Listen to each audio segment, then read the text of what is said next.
Airport Road.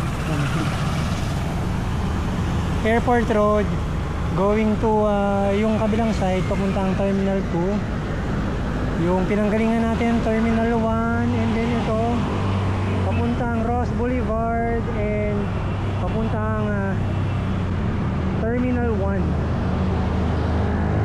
So ngayong hapon susundo tayo sa BGC. Susunduin natin yung mga kapamilya natin sa BGC dahil kaninang umaga hinatid natin sila, and then yung sasakyan natin iniwan lang natin doon. So since mga 5:30 na at sila'y pauwi na, so tayo ay susundo at magdadriver na. So kita-kits! Bye! So tayo ay lalarga na. Dito tayo sa may tapat ng paakyat ng Skyway. And then tayo naman ay pakanan doon sa may stoplight papuntang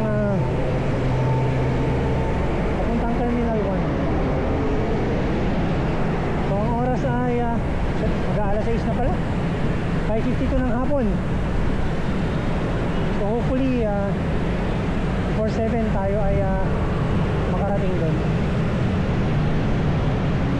So ina-expect natin na matraffic sa may bandang Terminal 3.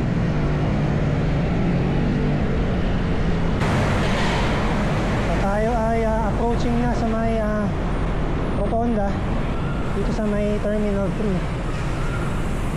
So as expected, traffic papuntang airport. So kailangan natin singit-singit.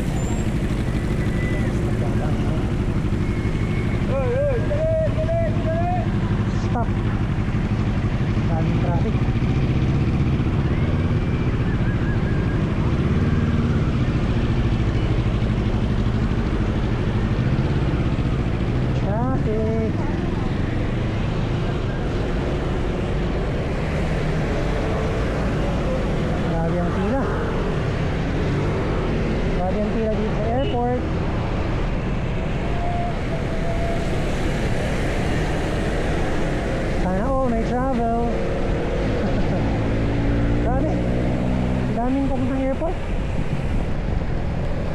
Ang daming aalis or ang daming dadating.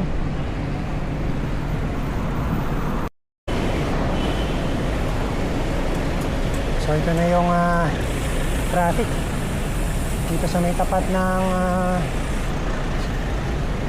Maya Terminal 3 and ng Resorts World Manila. So grabe yan, malamang hanggang Nichols na to.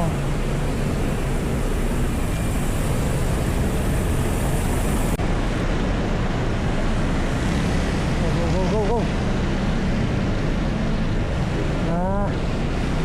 Dahil yung mga paakyat ng Skyway, so yun ang reason ng build up. So yung mga pauwi ng south and pauwi ng north nagagamit ang Skyway ay mahaba ang pila. Palabas na tayo dito sa may Villamor Air Base. So tayo ay tatawid dito sa may Nichols going to gate 3 papuntang BGC. So ayan, sobrang traffic ulit.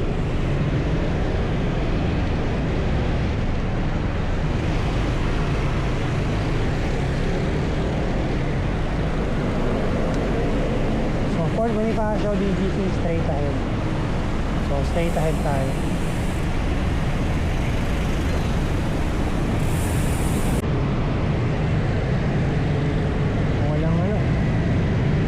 Wala kang masisingitan.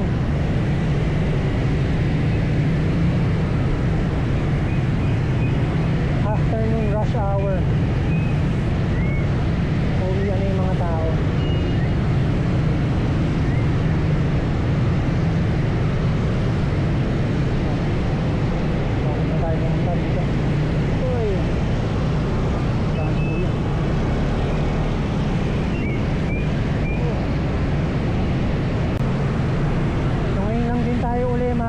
gagawin sa BGC ng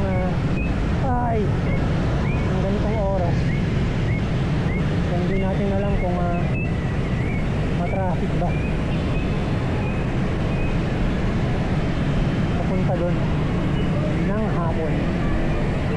Eh, mukhang traffic dahil merong build up doon sa harapan natin. So nakapasok na tayo ng Fort Bonifacio from gate 3. So makikita natin, no, merong magandang bike lane dito sa kalsada na to, and hopefully wala namang dumaan na motor dahil meron naman silang space sa gilid.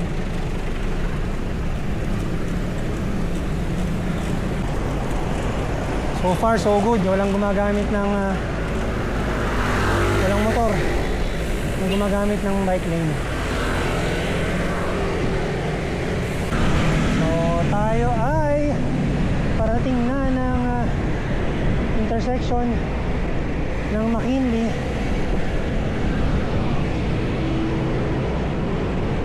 Ang oras ay 6:25 na ng gabi. So medyo madilim-dilim na rin. So, tayo ay papasok na ng BGC. Dito tayo sa may ahon na portion. So hopefully sakto go. Nice. Medyo padilim na. Saktong-sakto tayo. So yun na, BGC.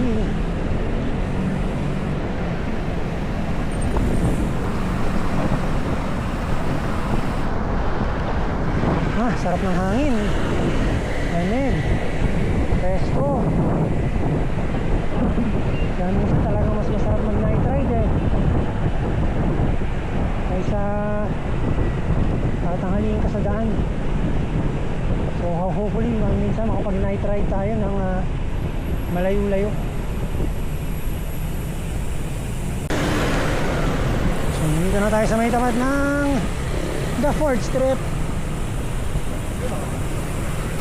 So ni-meet natin si Wiley, Jenny sa Uniqlo daw muna. Dahil coding kasi tayo, so 8 o'clock pa tayo makakalabas. Maaga pa tayo. Yung daughter natin, hihintayin pa natin siya. Nagaling siya ng Makati.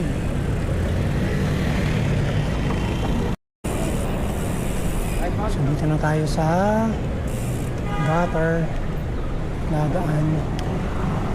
Dahil yung Uniqlo ay sa kabilang side, so parang hindi na tayo umikot. So dahil Friday, maraming tao.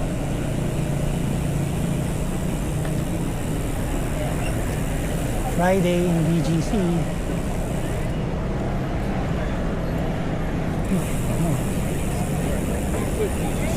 So here kasi maraming nagpipicture-picture.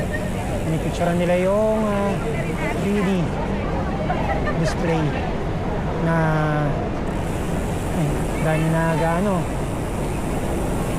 nag-scooter.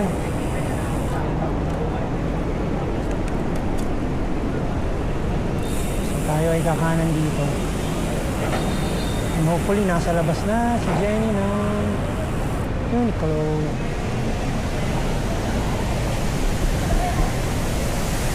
Gusto po.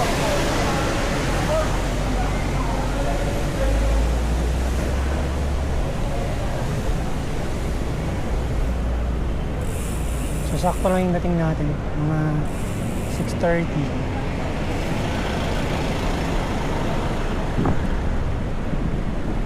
Oops.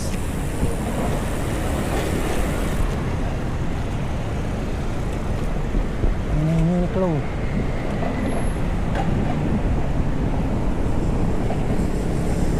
Sarap ng hangin.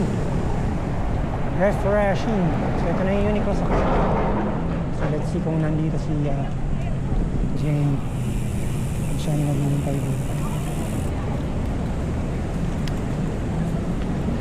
Wala. Hiwalay.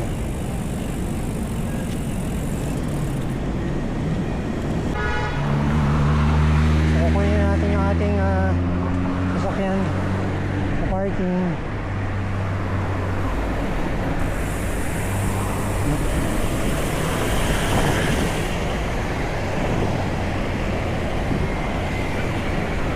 Buti tayo yung nakatawid. So nakita na natin si Jenny sa Uniqlo. So lilipat na lang tayo ng parking and then magkikita-kita na lang kami ulit.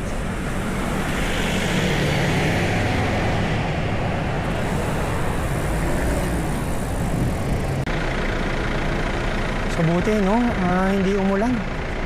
Maayos yung panahon. Nakala natin uulan kanina dahil mga bandang 4 o'clock kumukulog-kulog. Tayo na ba? Kumukulog-kulog kanina.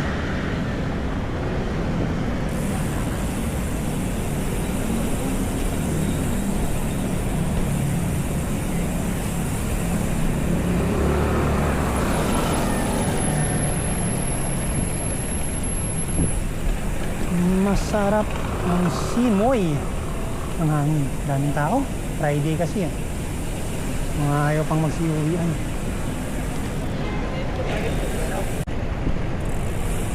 So titingnan natin kung maaakyat natin yung ating bike sa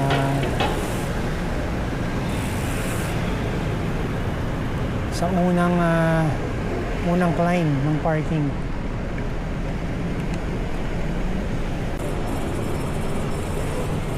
Ay, shucks. So, ito na. Ang akyatin dito.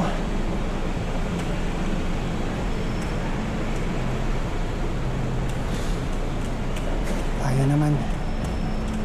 Parang basic lang ngayon, ha?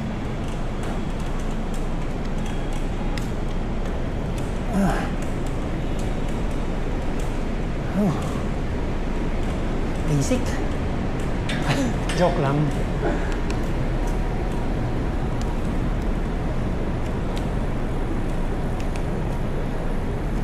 Oh, lamig ah. Sarap.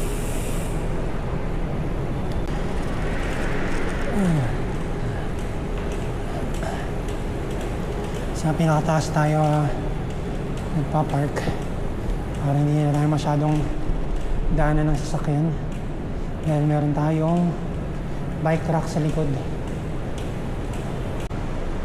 So ito na tayo. Ang ating sasakyan.